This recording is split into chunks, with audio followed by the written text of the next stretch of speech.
This is Let Your Voice Be Heard, right here on WHCR 90.3 FM, the voice of Harlem. What's going on, guys? Welcome back to Let Your Voice Be Heard on 90.3 FM, WHCR, the voice of Harlem. Guess who is back after a two-week absence, was it? Who? Or was it me? You? Yeah. I don't even remember anymore. Anyways, guess who was back after a 2 to 3 week absence? Yes, I missed you. I do not miss. No, he didn't. Well, yeah, I did actually, because I still had to wake up early on Sundays to catch a flight, and then the next week because, well, I'll tell you guys off air about how I almost lost the election. But anyways, guys, this is Stanley Fritz. I am happy to have you back or be back with you on a radio show for another exciting episode of Let Your Voice Be Heard. Facebook Live, good morning, beautiful. Podcast friends, what's shaking? And those of you who are listening on the FM frequency, I appreciate you for still having an FM radio. Who's in here with me? I like your watch. Oh, thank you. I got it on the wedding I went to. It was a groomsman's gift. Oh, very nice. Yeah. You like my watch? This is my watch. Yeah. Yeah. You want to tell us about that? Alyssa got into a fist fight with a bag of Yeah, cement. you should see the other guy. Some cement. Yeah, so I have a broken arm. I'm trying to adjust myself over here because Stanley's big head is blocking me. My manly. For those that hadn't heard, Alyssa punched out this really big homophobic guy. Yeah, I wish I could say that's the reason this happened. That's what you call the concrete? I won't get into look, I will say this had to do with bicycle. I'm not going to really get into it beyond that because I'm probably going to file a lawsuit because, dangerous conditions that exist. But, again, not going to get too far into that. I will say this is why people have to have health insurance. This is why we need to have Medicare for all because, putting aside the how, when I'm in the ambulance on my way to the hospital, the only thing I'm thinking about is how bad is this bill going to be? And really, when you're injured, the last thing that you should be thinking about is how bad is this bill should be. You should be worried about, am I going to be okay? Am I going to get treatment? How much pain am I going to be in? But of course, literally the only thing I could think about all night and then all morning this morning was how much is this going to cost me? Yeah. And I have insurance. So, and then I see in Reuters this morning that apparently Donald Trump is totally screwing up the healthcare law, which we can talk a little bit more during the news roundup. So anyways, I'm Alyssa Fuchs. I'm your political and legal correspondent. And you can find me on Facebook at facebook.com/Alyssa Fuchs with an I or at Alyssa Fuchs on Twitter or Alyssa.Fuchs on Instagram. And yeah, you can Instagram plug. And you can also follow the Politically Preposterous Facebook page, facebook.com/Politically Preposterous. Leave your comments or questions or leave them on our live stream, facebook.com/Let Your Voice Be Heard. Longest intro ever. You got a Medicare for all plug in there. Word. That's what Percocets Who are you guys? Yeah, so hi, I am Jackie Cohen. Also known as Percocet Mommy. What? Excuse me. I don't think I had nearly as interesting a weekend as either of you, or exciting. But I am here, happy to be back on the show. And you can follow me on Twitter at Jackie Cohen. That's JAQICOHEN. I'm happy it's Sunday, guys. Word. And this is Stanley Fritz, as I said earlier. Wait, did you tell me we can follow you at? Yeah, Twitter. Okay, cool. This is Stanley Fritz. What's going on? I see you on the Facebook Live now. You can follow me on Twitter at Stan Fritz. You can follow me on Instagram at Stan Fritz. You can follow me on Snapchat. I don't really snap at Dark Skin Swindle. If you want to follow me in the streets, just call me at 1-800-223-9797 and I pick up on the second ring, don't I? I totally stopped using Snapchat. It's you did? all Instagram yeah. these days, right? Rihanna said so I did so. Rihanna said so exactly. Yeah. But guys, we do have an action-packed show for you today. So as always, we have a pretty interesting news roundup where I want to talk about an article I saw that complains about the fact that journalism jobs are demanding people do unpaid internships to get a foot in the door. We also have a huge... Wait, this is news? Yeah. Sorry. I guess it's not news, but it's a pretty interesting topic. LeBron James going to the Lakers, Desus and Mero leaving Viceland. But then we have a larger segment going on. So Teresa Okun, the woman who did the protest at the Statue of Liberty, who is an undocumented activist. And it brought us to start asking ourselves, are these kind of direct action tactics working? Does it make sense to abolish ICE? This and much more on the next episode of Dragon Ball Z. But before we go on break, what are you guys most excited to talk about? I think about the protests at the Statue of Liberty last week. I mean, this past week, right? It was on the 4th of July, right? Which is pretty impactful. And, I'm excited to talk about sort of what people are doing to put themselves on the line for the fight towards justice. I mean, I think it's incredible, the things that people are willing to do. Alyssa? Scott Pruitt resigning. Oh, yeah. Wow. All that happened this week. I did the happy dance. It feels like we had 2 weeks because we had that break in the middle. Like, it feels like we lived 2 full weeks. I got to tell you guys what this week was like for me. I can't say it on air because, coworkers might be listening. Bye. This little white boy has bars with his MAGA Air Jordans on. This man, look, he has a red bow tie on in a Walmart. He's like the white nation of Islam. That's right, King. You speak your white truth. We are back on Let Your Voice Be Heard on 90.3 FM, WHCR, the voice of Harlem. If you don't know who that yodeling boy is, we're not friends anymore. But if you do, you should know my name is Stanley Fritz. I'm here with Jackie Cohen and, of course, Alyssa Fuchs. Selena Hill is not here because she's on one of those work trips where we all wish we had to go. At the Essence Festival. Yeah, the Essence Fest. Partying with fancy people. Literally taking selfies with Issa Rae.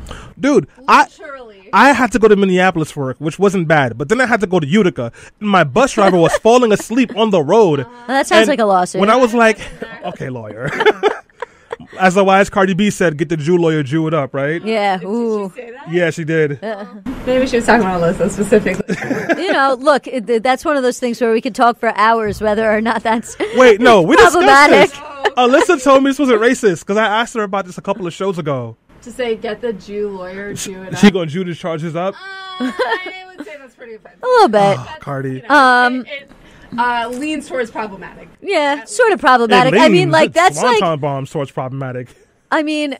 You know what? I'm not going to say what I was just about to say. I'll say it off the air. Meanwhile, I might want to run for office one day. she's working hard, and we miss her a lot. And speak for yourself. So Donald Trump wants us to know that the U.S. is working very closely with the government of Thailand to get the children out of the cave. Thai cave. All right, so I'll kick it off with this news story because it's the number one trending on Twitter right now is hashtag Thai cave rescue, and we try and work in some trending topics going on right now. Mm-hmm. So apparently this bus full of young 12-year-old soccer players I don't know, there was a collapse or something. Somehow they ended up in this cave in Thailand that you can only get to by swimming underwater. And there's these pockets that allow there to be air because it's a network of caves. Right. And it's apparently where all these famous divers like to go dive and stuff like that. But anyway, so they've been trying to get these children out of this cave for over a week, and it's been really difficult because they have to dive through water, and the Thai Navy SEALs have been working on it. And apparently this morning they said they rescued 2 of the 12 children. They're obviously still working on it. So, but Donald Trump, always, has to state the obvious, and has to say things look at me, look what I did, and we're helping out, as if it's not that out of the ordinary that the U.S. would send people to help with something like this. So it's just typical Donald Trump trying to take credit for something that really he deserves absolutely no credit for. Speaking of Donald Trump trying to take credit for something that he didn't actually do, guess what, guys? The nuclear deal with North Korea, not happening. Yesterday. What else is new? Yeah, oh my God, guys. So I was one of those people that said, as much as I hate Donald Trump, if he can broker peace between America and North Korea, I will take it. So apparently that's not what's happening. I forgot the title of the man from the North Korean government who pretty much said that the U.S. has been trying to unilaterally bully them into getting rid of all of their nuclear devices and weapons, and they refused to do so. And then they called Mike Pompeo incompetent and said that any agreement they had was off. That was yesterday. So... Oh, by the way, and during this whole time, North Korea has continued to develop their nuclear arsenal. So much so that it's been reported on several times. But hey, when the world is on fire, how can you even notice another additional speck? You know what this reminds me of? What? In 2003, when George W. Bush stood in front of the banner that said "Mission Accomplished," and then the war went on for 10 more years. That's what it reminds me of. But speaking of, did you want to weigh in on the North Korea thing? But if not, I was going to change gears a little bit. Yeah. I was going to say, speaking of mission accomplished, Scott Pruitt is now been resigned, thanks to the woman who went up to him with the baby and was like, "You need to resign. You're an embarrassment." Although honestly, I don't think he resigned because of that, but still give her credit credit. That was great. I love that kind of direct action. I know we're going to talk more about direct action. But who's going to replace him? Somebody worse. His deputy. Always someone worse, right? His deputy is stepping in. He's just as like coal and he loves coal and dirty energy tied as Scott Pruitt was. Scott Pruitt, the last thing I heard about him was he was having his junior staff members pay for his hotel rooms with their credit cards and saying he would pay them back and then not paying them back. How trash are you? Like, what is? Or he was like, the oil company will pay you back. Oh, no, that was the lease that he got from the oil executive. There was just so many scandals with him. I couldn't even keep up with them. There was like the $1 million in private jets because, apparently he just can't take a regular flight. Yeah. He had to have a soundproof booth installed in his office because he was like paranoid that somebody was listening in on him. Like there was like a bulletproof vest. There was like the $50 a month apartment because everybody rents an apartment on K Street in downtown Washington D.C. for $50 a month from their coal baron friends. Actually, it was $50 a day. Oh, $50 a day. Okay, still that's still pretty cheap. It was just like the scandals just kept mounting and mounting and mounting, and it was only a matter of time that he was going to have to resign or get forced out. But like, where's Trey Gowdy? In all of this, because like the last I heard, Trey Gowdy likes to investigate stuff. Like Benghazi for like I don't know 8 years, but the Mueller investigation's going on too long. God forbid. I feel you and everything, but I wasn't here last week, so we got to talk about this now. Scorpion came out. And Drake wasn't hiding his kid from y'all. He was hiding the world from his kids. Yeah. And we need to respect the fact that, listen, Drake only saw his kid one time. Why should he pay child support, right? Well, if he had a settlement in New York against the city and he hadn't paid his child support, they would totally garnish it from his settlement check. Ooh, just saying. Well, like, here's the thing, though, because in one song, there's like, you ask me if I love you. I say only partly. I only love my mom and my bed. Girl, I'm sorry. We thought he was talking about his Tempur-Pedic mattress. Actually, his son's middle name is my bed. So he was talking about his son 3 months ago. Open your inner eye. You see? I just feel like the album? People like to hate on Drake like all the time. Well, yeah, because he's such a clown. But that's Jackie's second husband, so we can't talk too bad about him. I mean, I don't know that I want a second husband that's hiding kids from. Look, he's Jamaican. Like, well, I can't maybe not say that. In the scheme of things, that is the way of love. Secret families. My dad had a secret family. In the scheme of things, he's one of those people that like. I'm going to say it. He's not like the most talented rapper compared to other people that are out there that haven't gotten as famous, but he knows how to play into that pop thing, right? So like he knows how to go mainstream. Like you will hear a lot of his stuff like on Z100 where like, like you remember that Jay-Z track? He was like, this is not for Z100. Like this is for Hot 97. And like, so that's where I think Drake has like made the most impact, which is that crossover between like your club banging pop song and like, like, hip hop, and more power to him to be able to like fit in that space. So was Nicki Minaj, right? And oh yeah, absolutely. Same hate that he. Yeah. Nicki Minaj is ridiculous. Did you hear what of course you guys did. You're not on Black Twitter. So here's what happened. I'm on Black Twitter, sort of.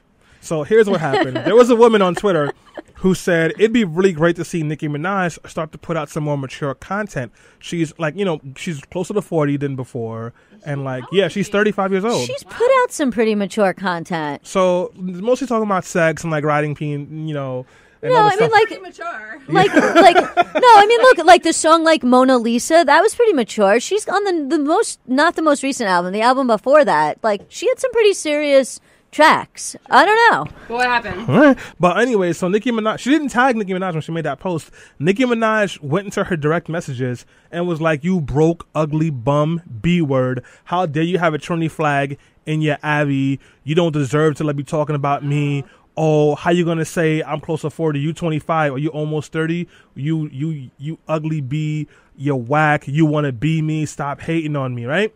Then she ends that message. 9 minutes later, she messages her again, and was like, 9 minutes. So you got to stop. You got to take that pull. Not from weed, because you smoke a weed, you're not that angry. Yeah. It was something else. She came back and she was like, "Hi, I'm almost 40. First she said she was 34. Then she goes, "Oh, my bad. I'm 35 years old," and starts calling the girl ugly and trash again, and then got the girl fired from her internship. Oh my God, that's awful. Yes, and then she's been getting death threats. So that's what's happened with Nicki Minaj. Yes, it's been that bad. But you know what? Let's stop talking about rappers who are way too sensitive. LeBron James is going to the Lakers. Yeah. Can you believe that? I mean, Well, I really watch basketball. Anthony Kennedy is going to retirement. Oh, we knew that already. This doesn't matter. Yeah. Wait, so talk about LeBron for a second. So LeBron, as you guys know, he was on Cleveland, and he could not beat the Golden State Warriors. And because LeBron was the originator of, if you can't beat the team, then go with your friends and make a better team so you don't have to work hard. Yeah. We thought that he was going to join the Warriors so he doesn't have to work hard. Instead, he went to Los Angeles and tried to recruit Kevin Durant from Golden State to Los Angeles to beat the Warriors. Kevin Durant said no, so now LeBron's in Los Angeles, and people are confused, and the super team cycle in the NBA continues. Am I the only one who's upset about the super team? I don't like this. I don't watch basketball. Everything's political, even basketball, especially basketball, right? Yeah, man. But come on. I watch hockey. I don't know. It's a thing. So I don't do basketball because they play on the same season. So, I got to pick one or the other. I got to go with hockey because that's my sport. I'm not interested in watching a black thing get slapped around by a bunch of toothless white men. There's pass on that. By the way, that's a fair point. There is a huge lack of representation in hockey. It is not a diverse sport unless you consider a whole bunch of different countries from Europe to be diversity. That's diverse. That said, the league is trying to work very hard to increase diversity in the league. Just like the MLB. No, they know they have the league. The MLB is diverse. No, it's not. Well, yes, it's it just is. White guys and a whole bunch of guys from Dominican Republic. That's but 6 Asians and 2 black guys. There's a lot of black and Hispanic players in the MLB. Yes, there are. Compared to the NHL. Yeah, well, there's like 5 black players in the NHL. I can count them on one hand. Right. At the end of the day, though, I think what is most important is looking at who owns these teams and who's making the most money. That's a good point. Players that you can have a diverse team, or you can have, it doesn't matter if you have all white, all black players on your team. If all white men are profiting from those players, that's a problem. Speaking of profit, some players from the WNBA are a little upset that LeBron's getting $30 million a year in his contract, and no WNBA player is even getting $1 million a year. Of course, right? Because women don't play sports. I mean, they do, but they only bring in $25 million a year. Before we go on a quick break, I was just reading this study that fits right in line with this conversation that shows that parents pay their children for chores. And they pay their sons more than their daughters. What? Yep. There is a wage gap in chores, and it is driven by the fact, this is what the study said, that this is driven by the fact that boys do jobs like mowing the lawn, which take longer and are considered harder, so they get paid more for them, whereas like female children are given jobs like doing the dishes, which are considered easier and take less time, and they are paid less. And this was like not really surprising to me that there's a pay gap even within chores and like children, but it also like, how are like you doing as a parent if you're paying your daughter less than your son? Like you really. I cannot wait to have kids because you know what it's going to be like in my house. It's going to be like. I can't wait to my daughters and my sons can. I can't wait till you have kids so I can give all your kids my 6ix9ine album collection. Yes, we'll be the rapper, not the stuff Selena likes. All right, guys, we'll be back after this quick break. This is Let Your Voice Be Heard, and this is JM. We are back on Let Your Voice Be Heard on 90.3 FM WHCR, the voice of Harlem. If you are just tuning in, this is Stanley Fritz. I'm here with Jackie Cohen and, of course, Alyssa Fuchs. I want to shout out the people who are listening and watching on Facebook Live. Jazzy Robinson, I appreciate you. Danny Barnett, I love you. Meredith Barnes, Elaine B. Elaine, why didn't you say something when we were talking about LeBron James going to the Lakers? Edward Fitzgerald, you are always a listener. We appreciate that. If you are on the podcast listening right now, hello, human being who I'm not sure who you are, possibly listening from Switzerland or Colorado or just the States, I appreciate you listening. And if you listen for more than 10 seconds, I really, really do love you. But now, folks, we cannot just sit here and shout out everyone who's listening either through podcasts or SoundCloud or Facebook Live or even the FM frequency. We have some important things to talk about. So, how many of you have ever taken desperate actions to make a point? Yeah, definitely. Every time Jackie shows her face in public, it is a desperate action. So that's a good example. I mean, Jackie has a perfect example of this is when we were at that rally and I started like going off and talking to that reporter and you took all those pictures of it and then it never actually aired. But, But no, I think everybody in this room has taken action out of desperation because what we were witnessing happening in the world was unjust or unfair. Yeah, absolutely. Well, listen, the world is on fire, and I only mean that slightly hyperbole-like. And when the world is on fire, a lot of ridiculous things will happen. At the moment, an orange condom with chicken grease on top of its head is the president of the United States. Allegedly. And because of that, no, definitely. And because of that, we have been seeing an influx of racism and white supremacy that has not been this prevalent in America since yesterday. And what is this president doing? Well, he is pushing an immigration plan that is supposed to be helping to protect our borders, but actually is mostly only going after black and brown people of color, particularly Latino people and people from Haiti. And by the way, guys, if you just tuned into the show for some reason, this is WHCR on 90.3 FM, the voice of Harlem. But let me continue.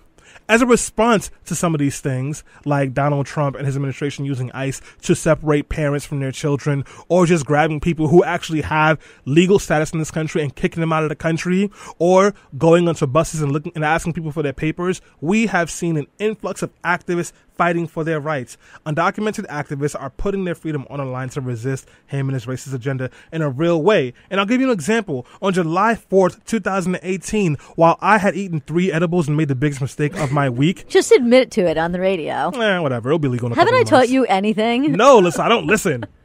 Come on, this Go is thug on. life. Go on. 3 edible brownies. They were edibles and delicious, not marijuana. But anyways, guys, I was saying, July 4th, 2018, Teresa Patricia Okumu scaled the base of the Statue of Liberty to protest the Trump administration's policies. After she climbed the base of the statue, Okumu reportedly told the police she was refusing to get down until all children are released. She was referring to the 2,000 plus children who have been separated from their families. And, you know, the folks that Trump said it was like a daycare center, the folks that everyone has been fired up, the children who will be permanently damaged mentally and emotionally because of this stupid policy. That's what she did. Now, the police were able to get her off of the Statue of Liberty, and they did find some reason to put her in a chokehold, even though she was armed with a T-shirt and just passion. But hey, whatever. Blackity, they got black, her black, off. Sam? Yes, blackity, black, black, black. The remix doesn't never crack. Statue of Liberty is close to Staten Island, so that must be... You know what's funny? The Statue of Liberty is a black woman. That was given to us by France. I'm surprised they didn't put the Statue of Liberty in the chokehold too. But anyways, guys, this is not the only example. Ooh, hello, somebody. That's good. This is not the only time that we have seen undocumented activists or people who don't have their paperwork at all standing up and fighting. On July 2017, 4 undocumented immigrant protesters and 11 citizen allies were arrested in Austin, Texas after protesting the state's attempt to force the Trump administration to end the Deferred Action for Childhood and Arrival program. This time last year, 10 DACA teens were arrested in Senator Schumer's office for protesting, trying to demand that he make sure that any budget agreement had DACA involved in it. And Schumer called the cops because, hey, Schumer's problematic. Then, of course, we know on February 9, 2017, the Arizona police arrested several undocumented activists after they blocked enforcement vans from leaving the U.S. Immigration Office. These actions are bold, and the people participating in them are braver, and they have the kind of courage that I'm not sure I could muster if push comes to shove. I just don't have that kind of energy, and I haven't had to have it. But we have to ask the question, is this working? Because Teresa, they're doing a headlock, threw off the Statue of Liberty, and she got arraigned. She went home, yeah, but those kids still aren't with their parents, and those undocumented activists, DACA, it has still not been reinstated. So is this a tactic that is actually working? And it makes me come to this point of asking, with the resistance going in full swing right now, or resistance, depending on who you're talking to, what kind of place are we in? So before we really get into that piece right there, what I want to start off is with this Teresa story and her being arrested. So what were your thoughts when you saw this happening in real time? I thought it was amazing. I was on the subway on my way home from Coney Island with family. We had been there for the 4th of July, and I had known that there was going to be a rise and resist action, or I had seen that it was happening around the same time at the base of the Statue of Liberty, but the fact that she scaled it, I mean, it made such a huge point, right? And I think that, it's why we're talking about this right now. And so I was really, again, and we talked about this when we planned the show and we want to get into it, like the things that people are willing to do to put their own lives on the line for justice is really, I think, incredible. And for those of us that feel like we're not doing enough. Like, we need to be looking at what other people are willing to sacrifice to make this country a better place, and ask ourselves, are we doing enough? Are we sacrificing enough? Are we just sitting back and complaining, or are we actually getting out there and doing the work to make this world better? Right. So you're a lawyer.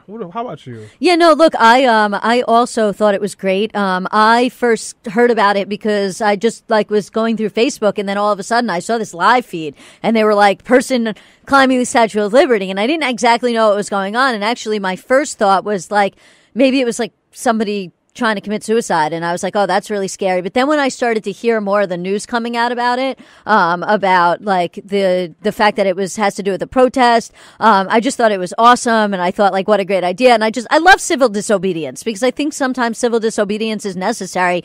One of my favorite quotes comes from Martin Luther King, and it's I'm not going to give you the whole thing right now, but he talks about when he's sitting in the Birmingham jail, and he writes in the letter that sometimes you have to engage in these types of actions. You have to put yourself out there. You have to engage in civil disobedience to fight back against injustices. And then more so when I heard afterwards, when she said why she did it, and she quoted Michelle Obama, and I was like, oh my God, who is this woman? I love this woman. But at the same time, my feelings were wow, this woman's really awesome, because she could get deported for this. And the stakes are high. The stakes are super high. Yeah. So it sounds like you're saying that you think these kind of civil disobediences are helpful. Yeah, no. Always, right? I think that there's a lot of, if you look back in history, I mean, Alyssa just quoted Martin Luther King Jr. from... I didn't quote it, but paraphrase, yeah. Paraphrase what he wrote while sitting in a jail cell. I mean, I think that there are laws... First of all, there are laws put in place in this country that just because they're the law doesn't mean that they are just, right? And I think that that's something that we... you hear a lot of folks kind of push back and say, well, it's illegal, you shouldn't do it if it's illegal. Not all laws are just, and I think that's important to remember. But I also think it ups the stakes a little bit, right? I mean, we're not talking about violent action. We're talking about nonviolent protest.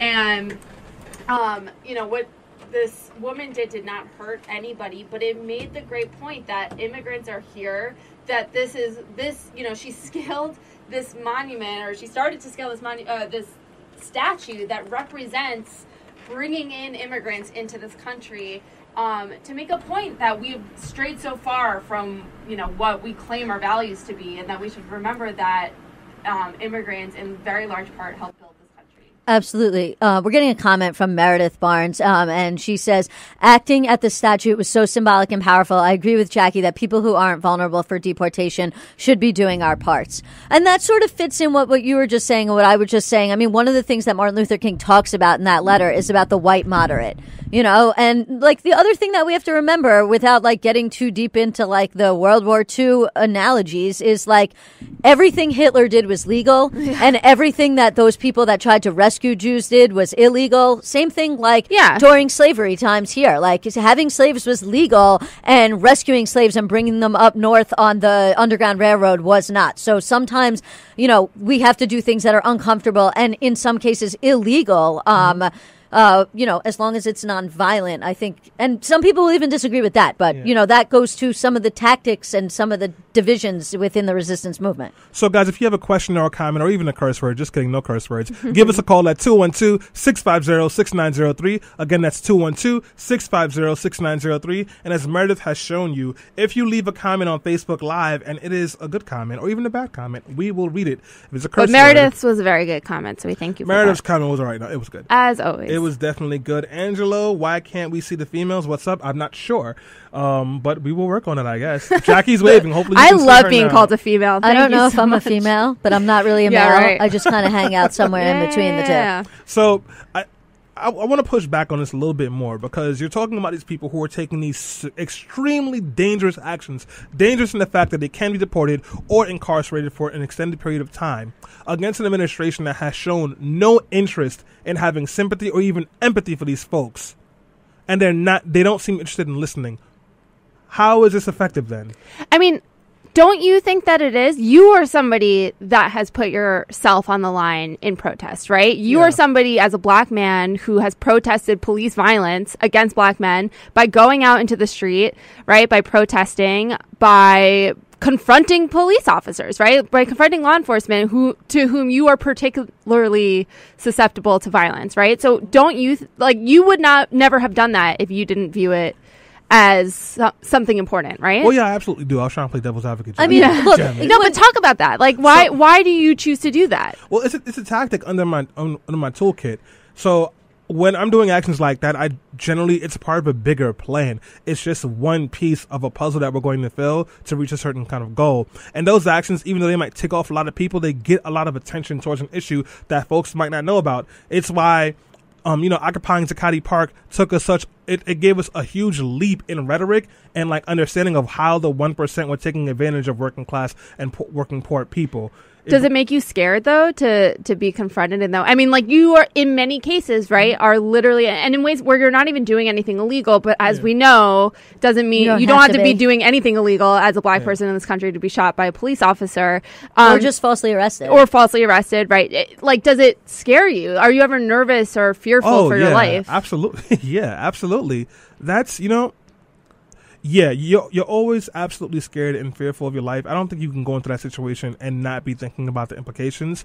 But also, I do want to stress that one of the reasons that I can do that is because I get training and we prep and we have support and we're not just going in there blind. Because when you go in there blind, you can have a successful moment or it can end very poorly. Right. So that helps. But no matter how much you prep, no matter how much you talk about it, no matter how many scenarios you go through, once you get that knot in your stomach, I did an action in D.C. where we, I guess for lack of better words, broke into the Heritage Foundation to protest their Obamacare stuff. Not broke into it was open. Mm-hmm. But we rushed it in there. We were protesting inside. And I remember when it happens, things happen so fast and security was beating people up. Yeah. And I had to get through there.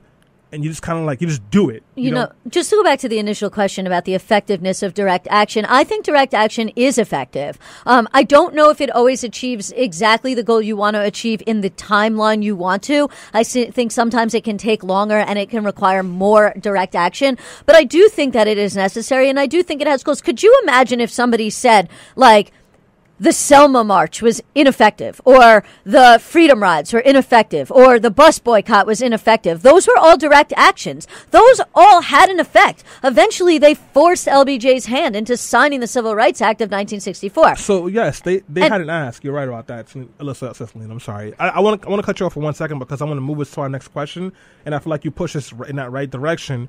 One of the asks, besides creating a real pathway of citizenship for folks, is to abolish ICE.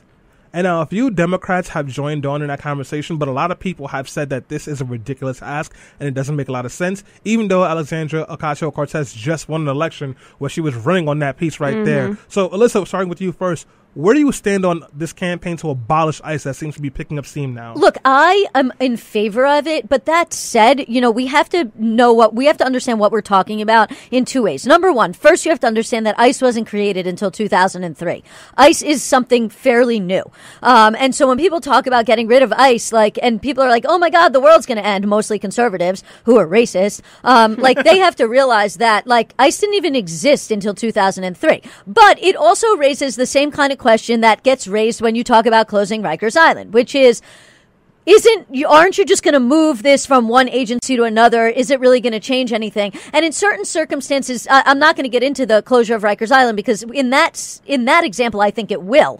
But if you get rid of ICE, then this enforcement is just going to go back to INS, which is Immigration and Naturalization Services. Yeah. There's still going to be Customs and Border Patrol. And so, you can't just have a demand of get rid of ICE, get rid of this agency. Your demand has to be better than that. What is it that you actually want? Because just scrapping an agency in name, all these people that work for ICE are going to go end up working for Customs and Border. They're going to work for INS. They're going to work for all these other agencies. They're still going to be going around deporting people. So your ask has to be bigger than that. Your ask should be, abolish ICE, and I get that, and it's a good talking point, but it has to be fix the immigration laws. We need comprehensive immigration reform. We need to have a permanent DACA plan.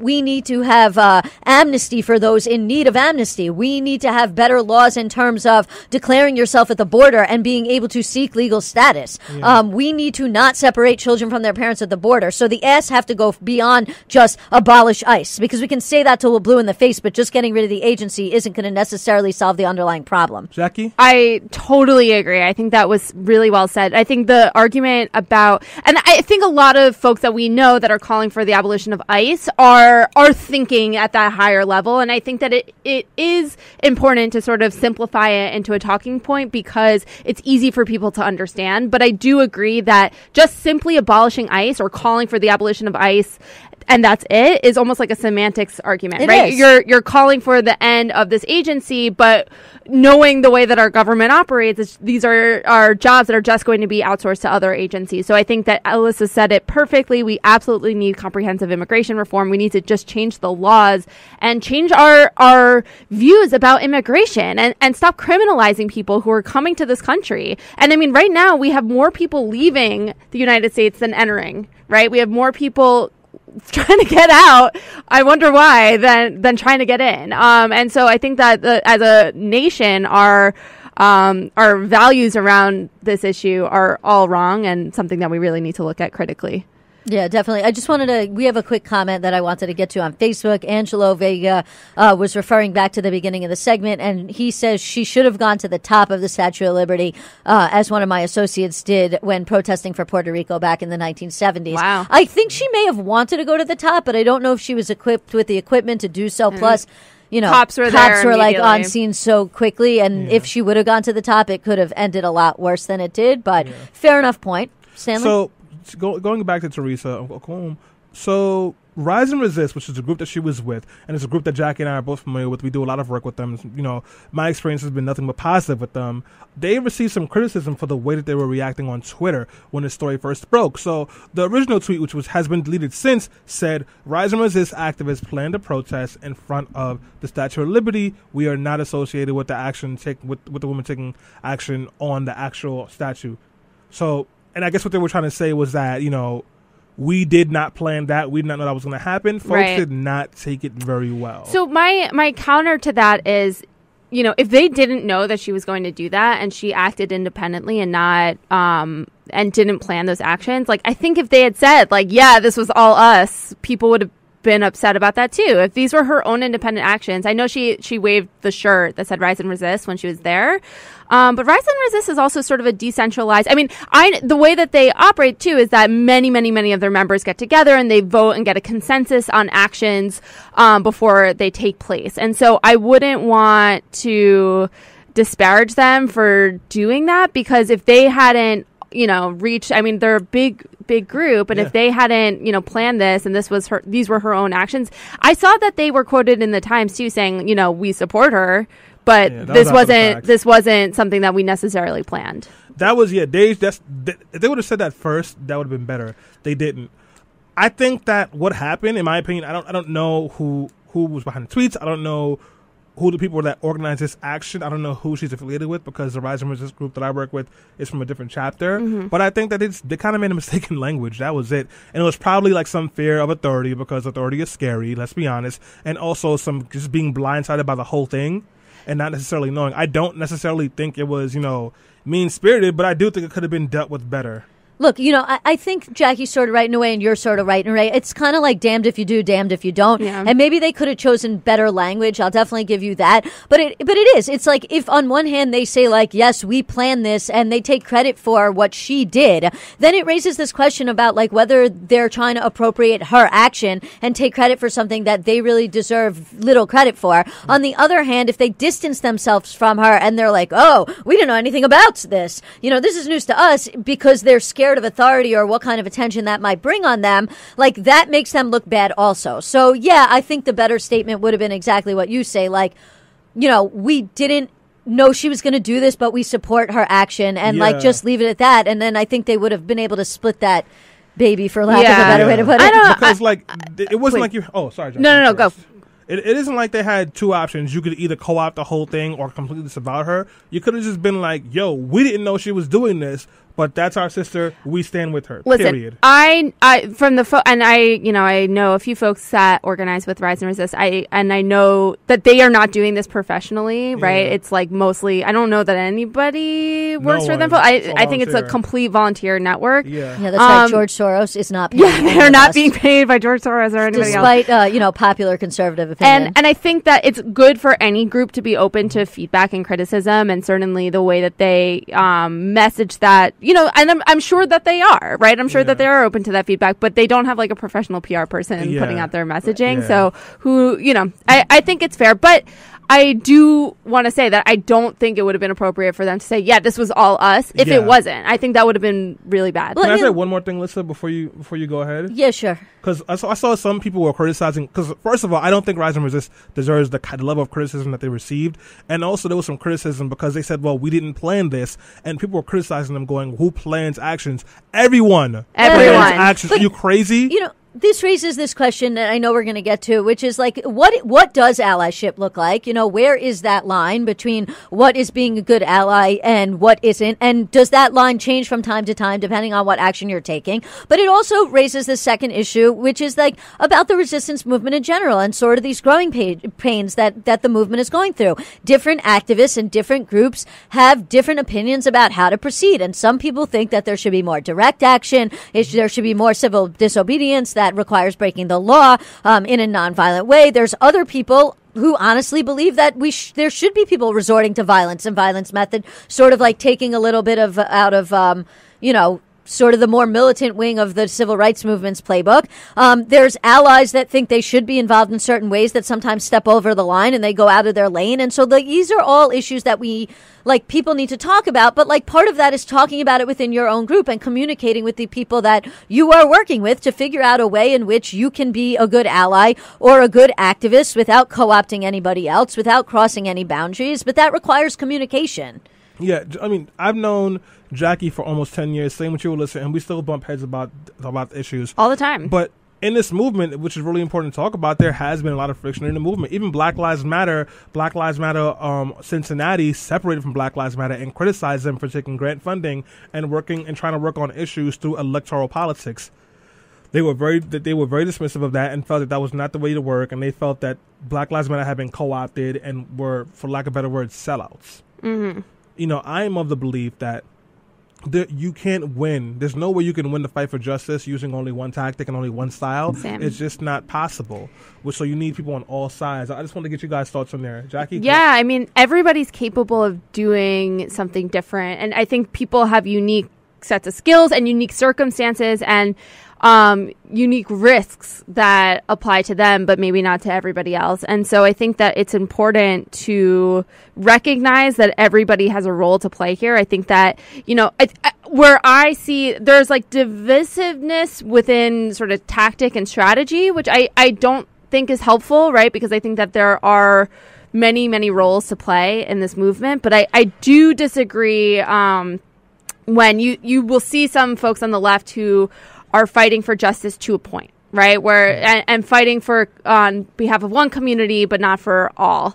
And that's a big problem. I think that there are people certainly who identify themselves being on the left who are just sitting around and complaining and doing nothing. And I think that is the most dangerous thing you can possibly be doing. And those are probably mostly white people, right? Who are sitting around worried, but they don't really have skin in the game, and they're not really the ones who are going to suffer the most at the hands of this current administration. And, we talked about earlier this week, Obama had said last week, he said this at a DNC fundraiser, so take it with a grain of salt.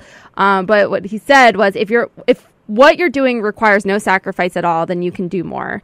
If you're one of these folks who's watching cable news at your cocktail parties with your friends and you are saying civilization is collapsing and you are nervous and worried, but that is not where you're putting all your time, energy, and money, then either you don't actually think that civilization is collapsing or you're not pushing yourself hard enough, and I would push harder. Yeah. I think that's really important to remember. I think that there are people who are sitting around saying, oh, this is so horrible. Can you believe Trump is president? Oh, my God. Anyway, gonna go to work, gonna live my life, not, worry too much about it or do anything about it. And that is just not an option. If you really... Otherwise, maybe you're just saying it and you don't actually think that there's a problem. Right. No, I agree. I think it's a little like inside baseball and outside baseball. Like sometimes it makes sense to work within and sometimes it makes sense to work without. But what it doesn't make sense to do is complain without taking direct action in some way, shape, or form. Even that if that doesn't mean you are personally going to scale the Statue of Liberty. Right. I'll give you a perfect example. And this is a perfect call to action about what you can do you? I saw this great post that's going around, and it's about Border Patrol. And it says, if you are a born citizen of the United States, you are born in the United States, and you are white, and you are in a space where ICE agents get on, and they are trying, or Border Patrol agents get on a bus or a train, that you should stand up and loudly tell everyone that they have the right to remain silent, that they don't have to answer questions unless they have attorney present, no matter their citizenship or their immigration status. There have been numerous reports that this confronting agents in this way has caused them to leave without verifying people's citizenship. So it is as simple as, like, if you are white and you are in a space where you can speak up and use your voice and literally say, you have the right to remain silent. You don't have to talk to these people in a way that maybe a person of color who's undocumented can't do because they're afraid of challenging authority, because it could lead to them in cuffs and getting deported. Then, like, that is an action you should take. And that's just one example of something you can do to have an impact.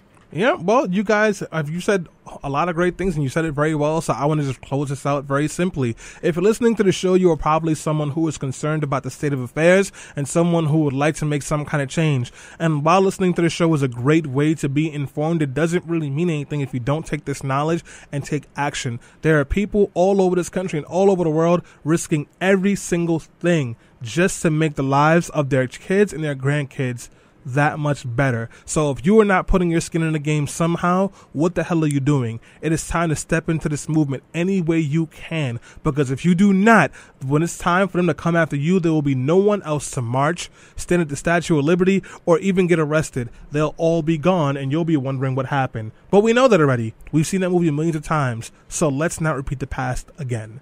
This is Let Your Voice Be Heard. We'll be back again next week. If you miss us, we're on podcast, wherever you get your podcast from. Peace, folks.